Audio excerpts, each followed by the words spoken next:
How are you doing, green industry business leaders? This is episode number 10 of the Green Industry Profits Podcast, where we talk about how green industry companies can grow in a profitable way. In today's episode, we had a conversation with Brittany Auman of Auman Landscape. We dive into the administrative side of her landscape business, setting up systems, returning to the fundamentals, their shift from lawn care to hardscape install work, tips to working with a spouse, and much more. And before we dive into this episode, just a quick note that this podcast is brought to you by Cycle CPA, a remote accounting firm that works specifically with green industry businesses. For more information, go to cyclecpa.com. And without further ado, let's get into today's episode. All right, everyone. So super excited. We have Brittany Auman here with Auman Landscape joining us today. She has a super interesting background and runs the company along with her husband, Caleb Auman. And many of you have probably heard about them, and they do great stuff for the industry. But thank you very much for joining us today, Brittany. Yeah, I'm excited to be here. So, Awesome. And I guess if you don't mind, for those that don't know who you are, just giving a little overview of just kind of how you got into the industry. yeah, no problem. So Caleb and I, we've been married for 13 years now. He had a company before we started dating. I actually have a marketing degree, so I had not a whole lot of experience with the industry when we got together. A lot of you guys know or might not know our story, but Caleb actually crashed his first company, and by crash, I mean he filed bankruptcy on his first company. And frankly, he was a great installer. He had a great install company and lawn care company. He didn't know any of his numbers, and he just didn't keep up with taxes. And it was always like, okay, well, after I get the next job, I'll pay this bill, and after I get and it was just always kicking the can down the road. And eventually, that caught up with him. And so, right when we got together, he was in the middle of like closing that company. We started a new company, got the help we needed there. And so I've actually owned the company since 2009.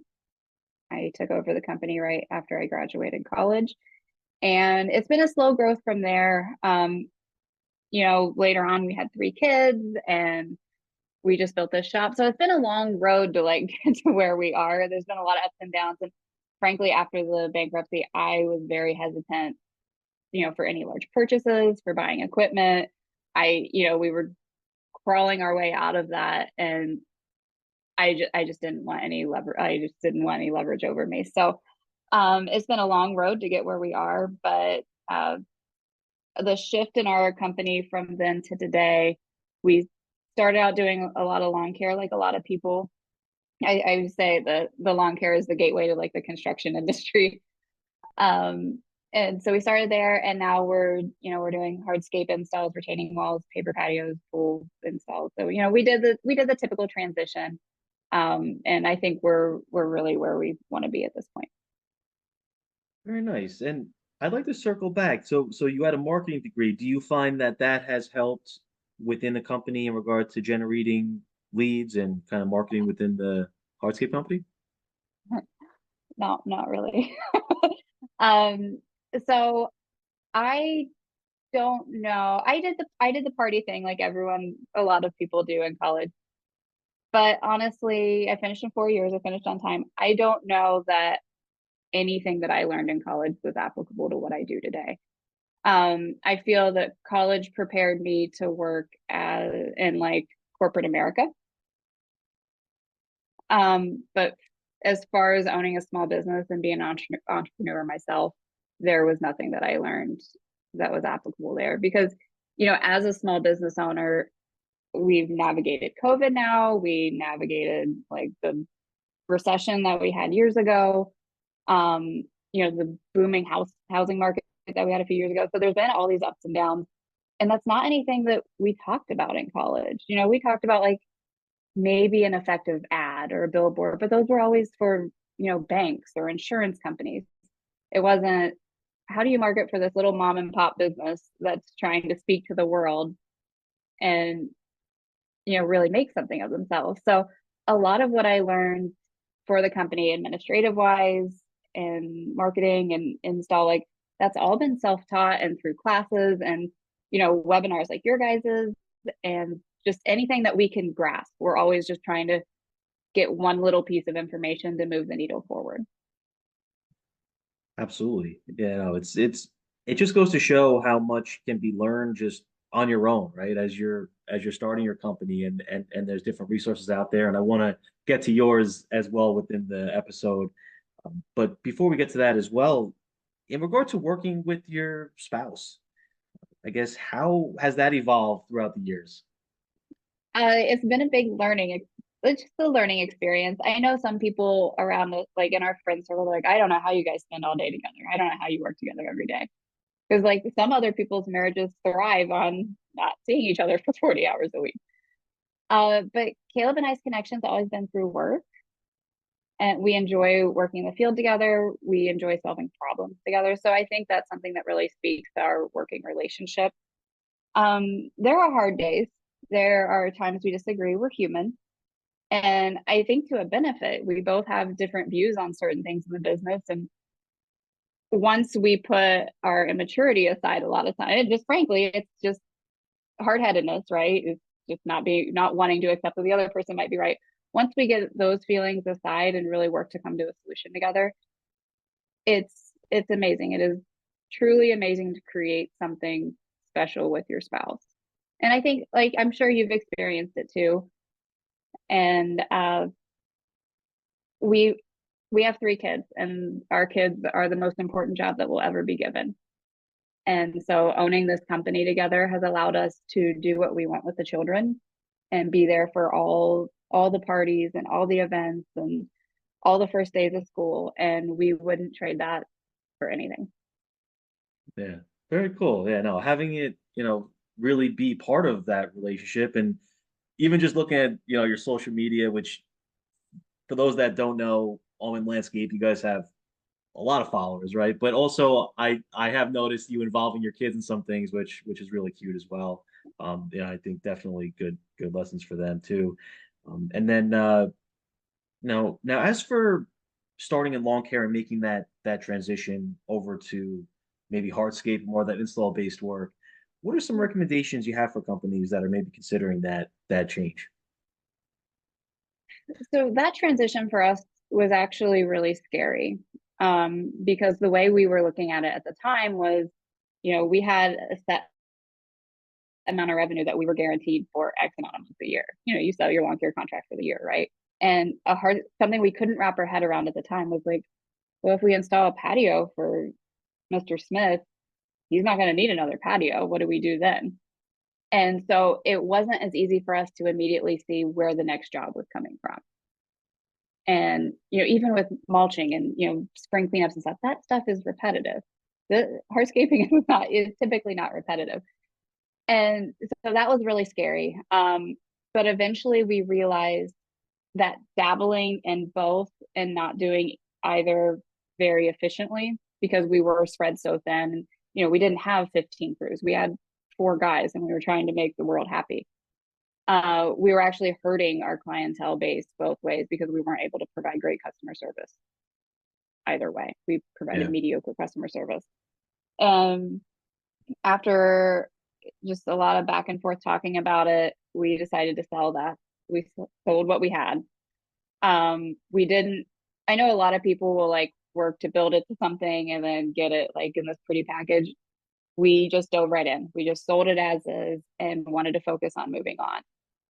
And what we've learned over the years with marketing that kind of stuff is you'll get more of the work that you market. So if you're starting to transition out of lawn care or maybe lawn treatments, or you don't want to do spring cleanups anymore, stop posting about it and stop talking about it on social media. And people won't call you for that stuff anymore. You'll still get the Yeah. triple in phone call, and you still might go do it for, like an old client. We still have some maintenance clients that we kept, but mostly we just started anytime we could get a patio in, we documented the crap out of that thing. We would, take close-up pictures of the pavers and a picture of a column and then a picture of a seat wall. And it might all be the same project, but we treated it as like specialty pieces on our Facebook page and our website. Eventually that's what we slowly became known for. throughout the community. And that's what that transition looked like. But like I said, it was very scary to give up that consistent revenue that was my safety net. Yeah, absolutely. But and I can definitely see, how then if focusing on the one service line, we're able to provide a better service. Now, as for you and Caleb, I guess what does maybe Caleb handle in the business, and what is your role within the company? Those have changed dramatically throughout the years. We both used to work very hands-on together. Like we were just intertwined. Every decision went through both of us basically. But as the company's grown, we're just around $1 million in sales is what we're going to hit this year, and we've realized that the more we can separate our roles and each have very specific roles in the company, that's better for the company because the guys will sometimes like a crew will come to me for an answer and then they'll go to Caleb for another answer and then all our wires are crossed and nothing makes sense. So right now, I handle most of the financial with the help of you guys. Caleb will sit in on our monthly financial meeting just to stay up to date. He still wants to be involved. He still wants to know what's going on there. Um, Most of the admin work, so invoicing, sending out contracts, sending out draw payment schedules, finalizing all those details, that relies on me.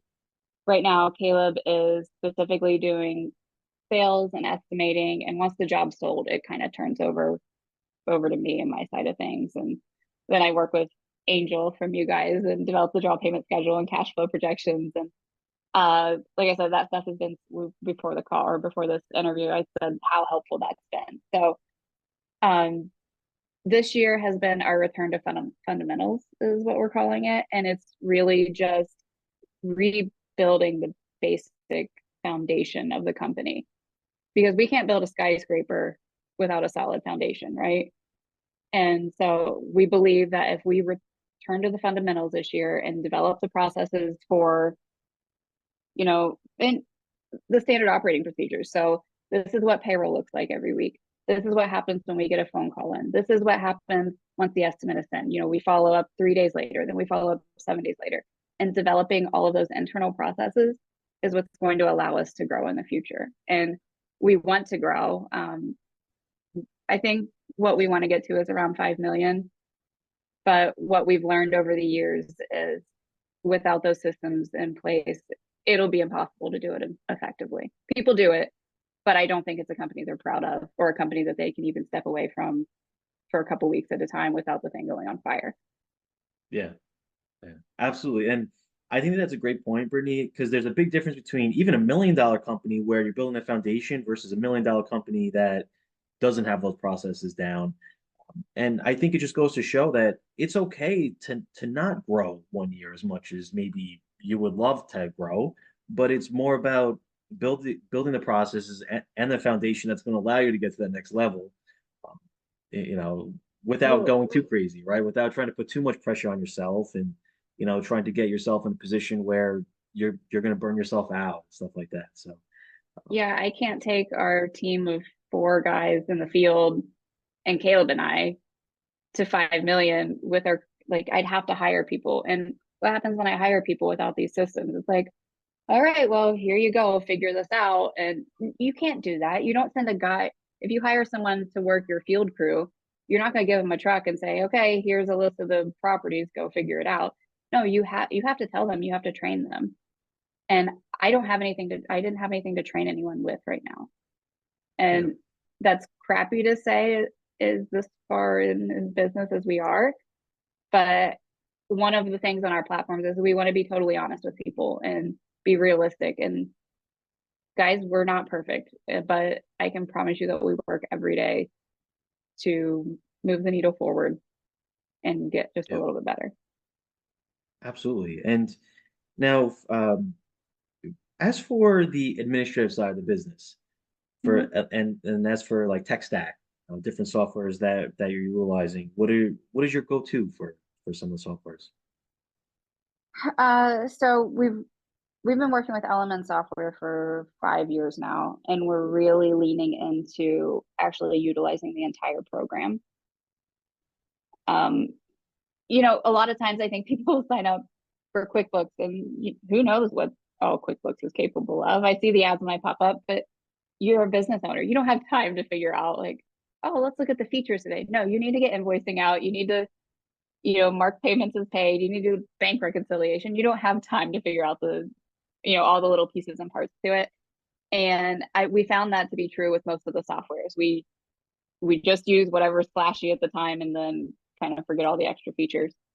So we haven't got into any brand new softwares this year. We're just focusing on utilizing what we have. So Auman offered like a texting app so we can update our clients on the schedule and where we're at if there's a delay, which has been awesome. That syncs with QuickBooks. We do our scheduling through there now. So there's a lot of transitional things that we've used Auman for. And then for communication with our guys and our clients, and we have a freelance designer that we work with. So Caleb will go do the estimating, and then for the big, beautiful designs that we've been doing, we'll send it to a freelance designer just 30 minutes away. And we use the company cam app. So we can give our crew and him and even the client access to their file. And through that app, we're documenting, if we see like broken siding before we start the project, we document that. Caleb can do a walkthrough video and talk about like, hey, this shrub needs taken out, this needs trimmed, and don't touch this thing because it's for grandma. And so we do a lot of notes through that. And communication is one of the top 4 things that we identified needed improved in the company this year. And so Company Cam has been a great app to do that, all the way from the client to the designing to the install. When we started this year, I made a list of like, what is it that we don't want to take from 2023 forward? What do we have to stop doing? And at the top of the list was financials. We have to figure that out. Number 2 was communication. And so when you're looking at making changes in your company, kind of break it down like that. Figure out like what definitely didn't work last year. And then we started at the top. And we hired you guys for the fractional CFO. That checked that off the list.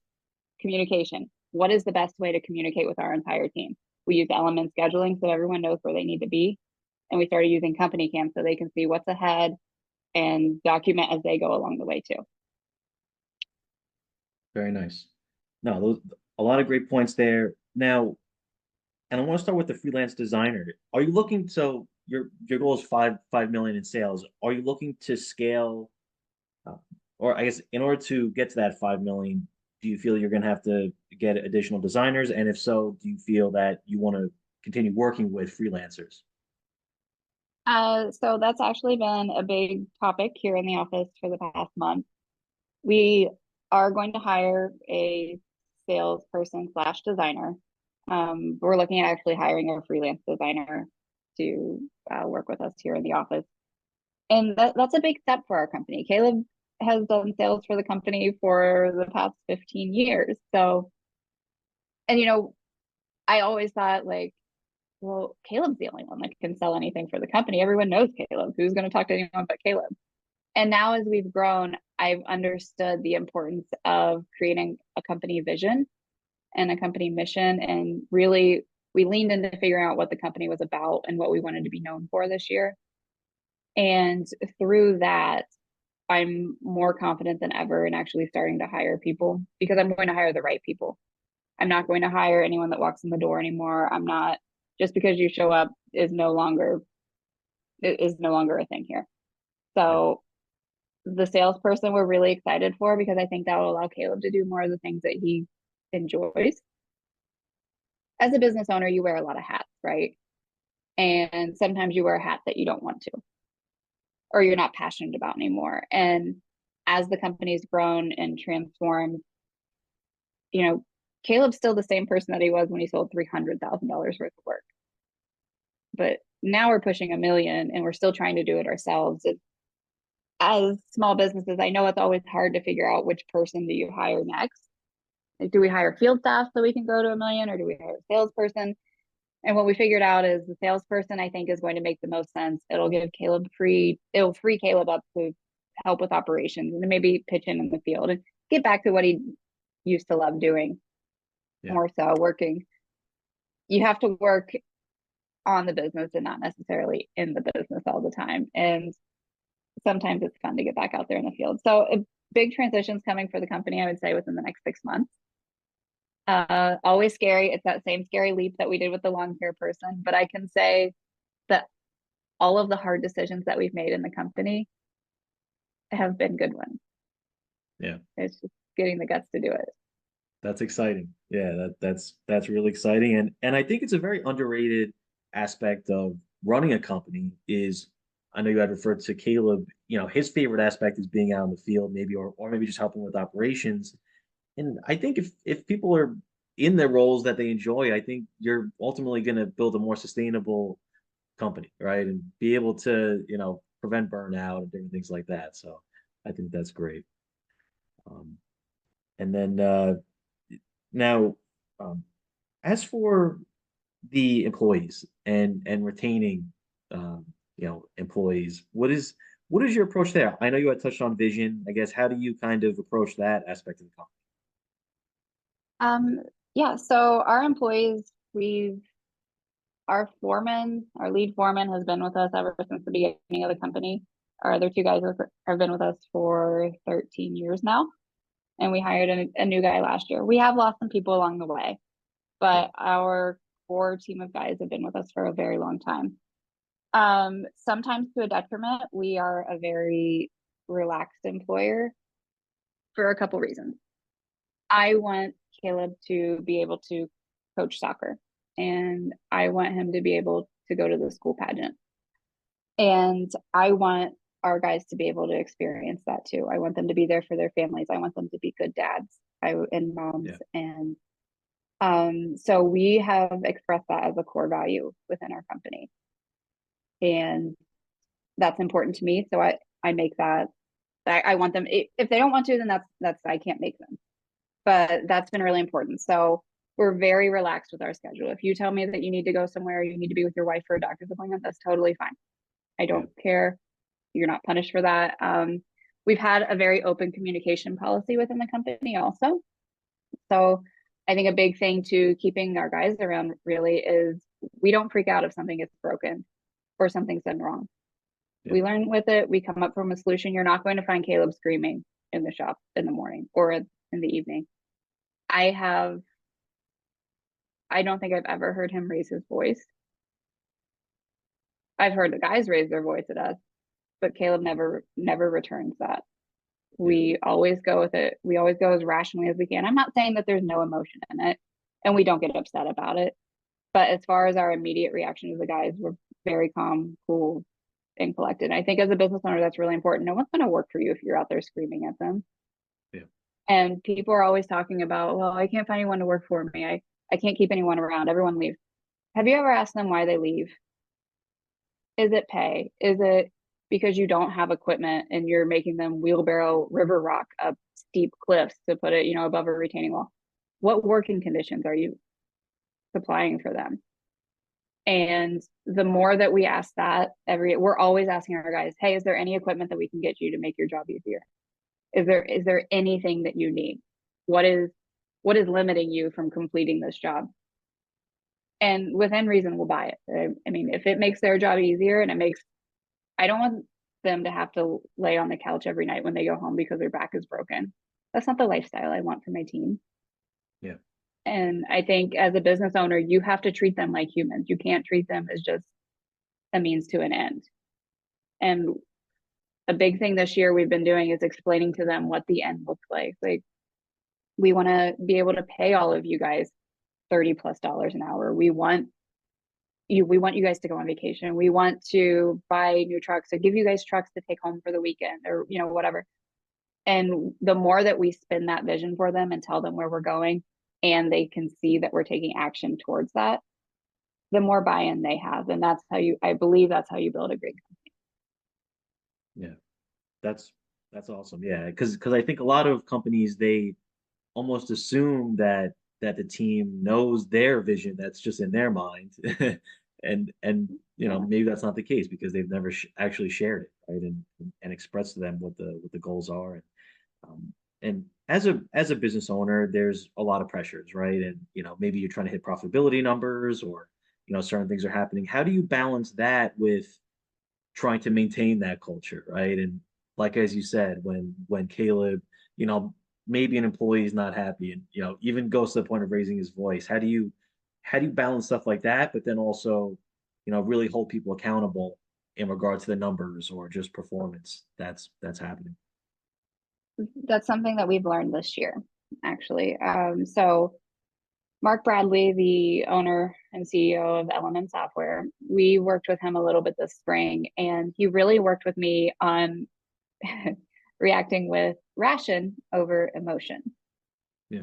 And we had some issues where the guys didn't want to do a certain type of work, and we are not perfect. We have employee issues, like people get mad, things happen. But it's all how you react to it. And so what he pointed out to me in those certain situations is what is the ration of this? And like, so we'll do this example. It was a certain type of work they didn't want to do. And that work involves a little bit more travel than usual. And he was like, so could your company survive without doing this work? I was like, well, the company could survive, but we wouldn't be as profitable because that work is very profitable for us. And he's like, okay, and what would the result be of not being profitable or not being as profitable? It's like, well, we couldn't offer the bonuses that we want to offer the guys at the end of the year. And he's like, okay, then that's how you explain it to them.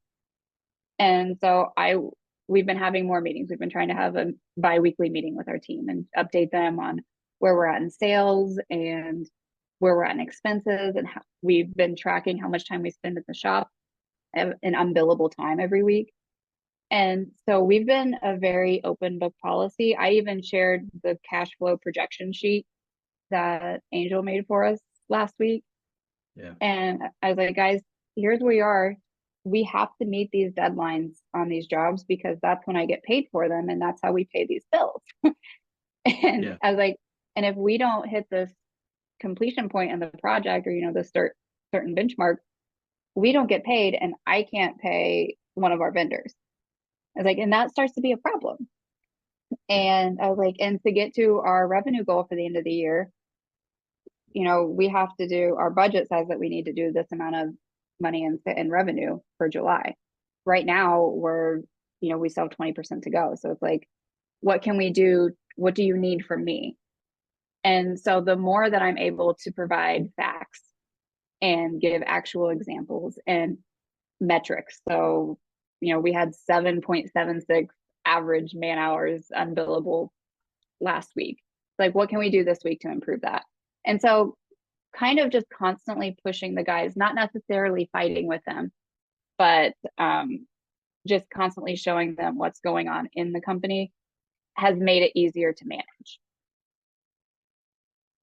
Very nice. Yeah, no, those are some great points. And whether it's meeting with the team to go through the numbers like you had mentioned, showing them the cash flow forecast so that they're on the same page, but also just even that communication in regard to sharing the values of the company.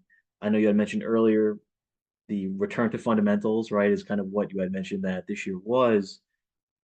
For those companies out there that kind of seem to be stuck in the grind, or maybe it seems like every year they're kind of facing the same issues, and maybe it's because they're not having those strategic meetings with the team, or just internally, right, between maybe you and Caleb.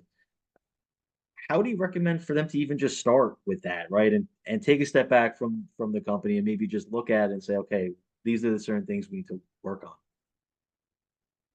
I think that the best thing, can you hear me? Yeah, okay. I think that the best thing that you could do in that situation is sit down and look at the last 6 months, or look at 2023, or wherever you're at in the company, look at a period back and make a list of everything that didn't work. It could be an entire legal pad of things that didn't work. And then break that down and say, what is the most critical thing that I need to fix moving forward?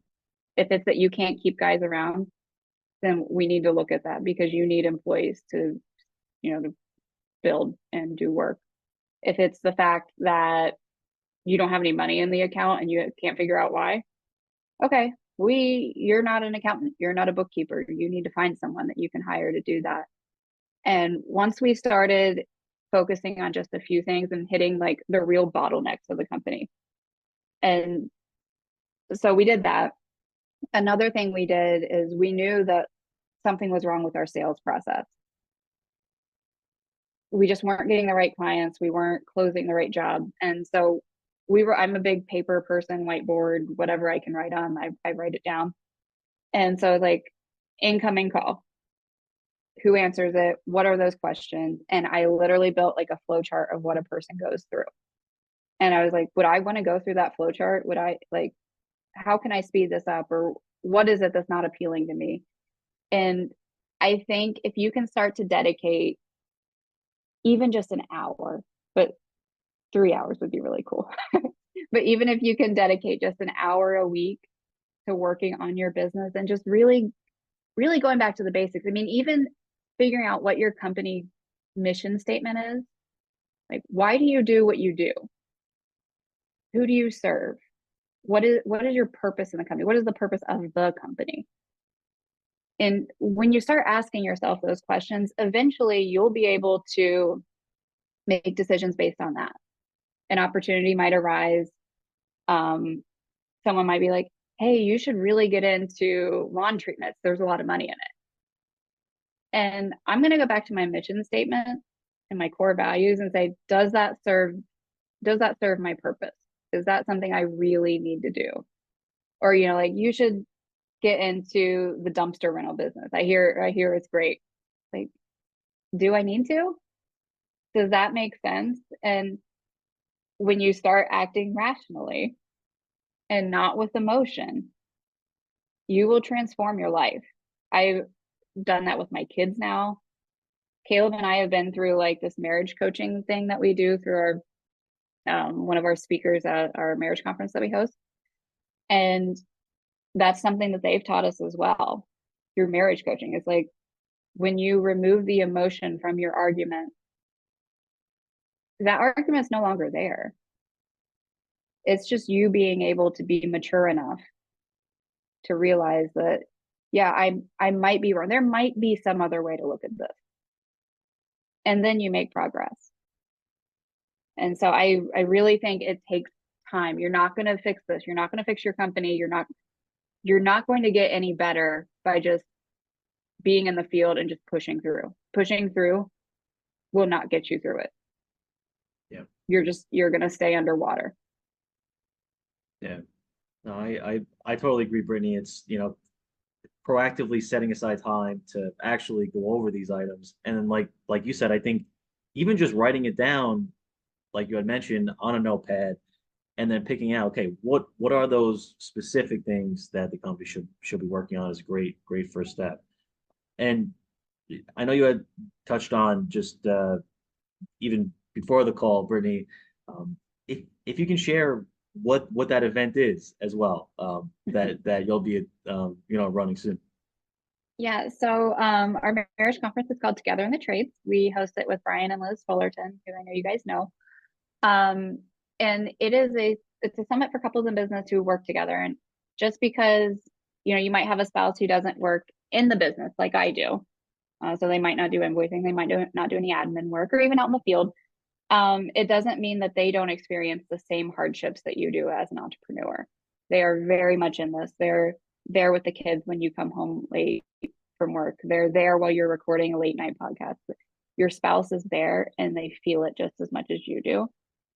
And so what we've created is a retreat. We do it once a year, and we bring in speakers. We bring in one like legitimate counselor person that does all the X's and O's for a marriage conference. But then the rest of the time, we bring in real life people experiencing it just like you do, and talking about how you work through financial decisions, how you're a supportive spouse when you're not necessarily in the business.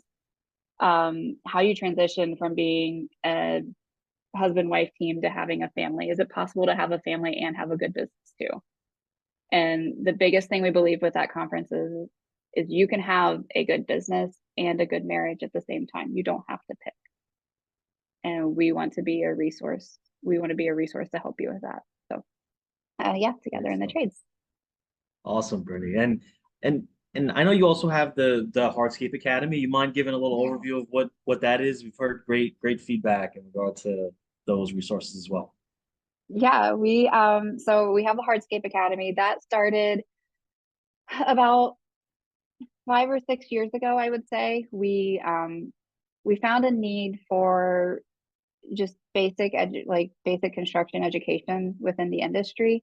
Not everyone was going to college for paperwork anymore, and we started creating online training videos. And Caleb will get questions on Instagram all the time, like, "Hey, what do you think about this space?" or "What should I do with this banding paper?" And Caleb was like, "Why don't we just record a video and we'll sell it online, and if it pays the mortgage for a month, then we'll be happy."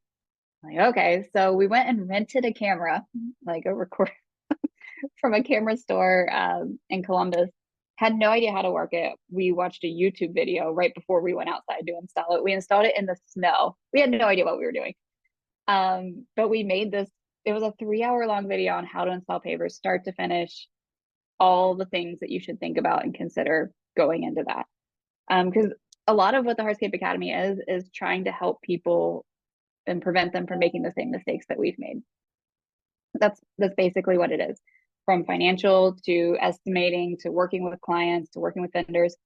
And that's what our podcast is about, and our Instagram channel, and all the courses we sell. And now we do even in-person events in the winter just on like business mastery. And we bring in other credible business owners. It's not like a vendor putting it on. It's not a paver supplier putting it on. It's actual people in the trenches experiencing the same things that we're going through, that we want them to go, or we want to prevent other people from going through. So that's what it is. We love it. It's not our main business, but I love being in the business of helping people, because we've done a lot of things the hard way. And I think if we could just prevent that a little bit for other people, it would be good. Yeah. Well, great stuff. And Brittany, so I know I guess any other tips or advice you have for the community, as we wrap things up here? Yeah. Joe has not asked me to do this, but I have to do it. We started using Cycle CPA last year, and we use you guys for the monthly bookkeeping, which freed up a lot of my time. And as a mom of three and a business owner, and I started to homeschool one of our kids last year, I was out of time. Time was nothing that I had left to give. And so we hired Cycle CPA to do our monthly bookkeeping, and we would have a quarterly meeting. And that was great. That moved part of the needle forward. But as I said, returning to the fundamentals, I knew we needed more, because Caleb said that he was still going to bed, not really. He's like, "I can't sleep at night because I don't really know where we are. I don't really know if we're making money. I know there's money in the account, but like, are we actually making the numbers that we need to make?" And I promise you guys, Joe did not ask me to say any of this. We hired them as a fractional CFO this year, and our finances have honestly never been better. We have a certain amount that we save every week to get through the winter, and they're taking care of transferring that over. We have a payroll account, and they're working, and they transfer enough over for that. And if you're worried about having other people's hands in that side of the business, because it's a very vulnerable position to open up your books to someone else and give them limited access to the bank accounts and stuff. I understand what that sounds like and what that might feel like. But to have someone in there who understands it and who is constantly monitoring it. And when I have those biweekly meetings, they're like, "So, last week didn't go as planned. I think we need to be a little bit more conservative this week with paying our bills. Let's pay these ones instead of these ones." And getting on these calls with your team, I can't stress how much of a weight has been lifted off of my shoulders. I didn't know what I was doing. I failed an accounting class in college. I had no business doing it. But as a business owner, you feel like you have to do all of it, right? You feel like, well, I can't turn finances over. That's stupid. and I have to do invoicing because I'm the only one that knew what that we were doing. Like there's so many things that you feel you have to do. And guys, if you're good at putting pavers down, you're good at putting stripes in grass, and you're good at pond maintenance, you stick to that.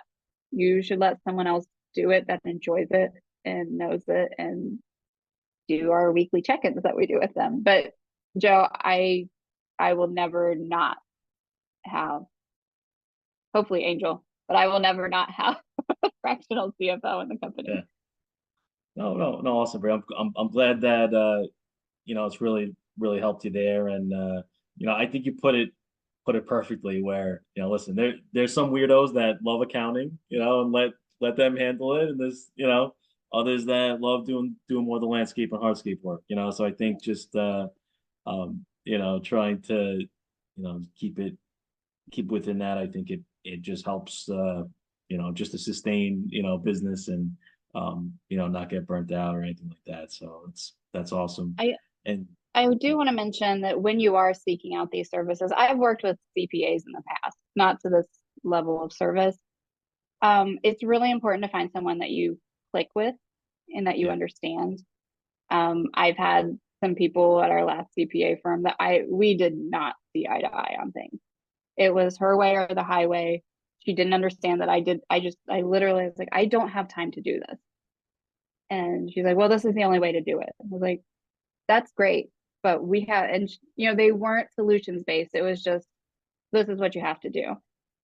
And so finding someone who understands you, understands what workload you have, like, the person that we work with your firm knows our kids' names.